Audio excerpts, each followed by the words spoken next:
মিয়া বাংলাদেশীৰ মন্ত্ৰ পাঠ কৰি জয়ৰ পণ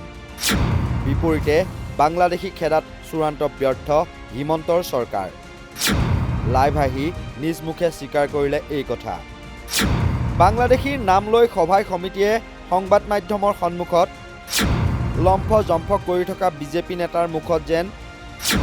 এক প্ৰকাৰে কোলা ছাই সানিলে মুখ্যমন্ত্ৰী হিমন্ত বিশ্ব শৰ্মাই বাংলাদেশী বিতৰণৰ বিফলতাৰ ছবিখনেই তুলি ধৰিলে স্বয়ং মুখ্যমন্ত্ৰী হিমন্ত বিশ্ব শৰ্মাই নিজে মুখ্যমন্ত্ৰী হিমন্ত বিশ্ব শৰ্মাৰ মতে ধুবুৰীক কেতিয়াও শিৱসাগৰ বনাব নোৱাৰি ধুবুৰীৰ ৮০% জনগণেই বাংলাদেশী মূলৰ অসমীয়া সংস্কৃতিৰ ম্লান হৈছে ধুবুৰীত ধুবুৰীক শিৱসাগৰ বনালে মোৰ আপত্তি কৰিবলগীয়া একো নাই কিন্তু ধুবুৰীক কোনোবাই শিৱসাগৰ বনাব পাৰিব নেকি কাৰণ ধুবুৰীত ইতিমধ্যে ৮০% জনতা বা ৮০% জনগণ বাংলাদেশ মূলৰ বা বাংলাদেশৰ পৰা বিভিন্ন সময়ত অহা লোকেৰে পৰিপূৰ্ণ হৈ উঠিছে তাত এতিয়া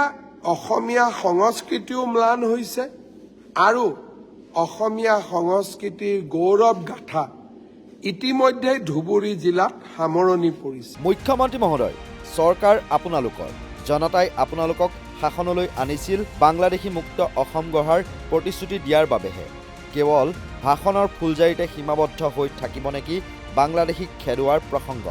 যদি প্ৰকৃততে ধুবুৰীৰ ৮০% লোকেই বাংলাদেশী মূলৰ বা বাংলাদেশৰ পৰা বিভিন্ন সময়ত অহা তেন্তে তেওঁলোকক বিতৰণ কৰি অসমীয়া ভাষা সংস্কৃতি ৰক্ষা কৰাৰ দায়িত্ব কাৰ নিশ্চয়কৈ আপোনাৰেই নহয় জানো কেৱল অসমীয়া ভাষা সংস্কৃতি ম্লান হোৱা বুলি ফেচবুক লাইভ বা সাংবাদিকৰ বুমকেইটাৰ সন্মুখত কৈ থাকিলেই জানো সমস্যাসমূহৰ সমাধান হ'ব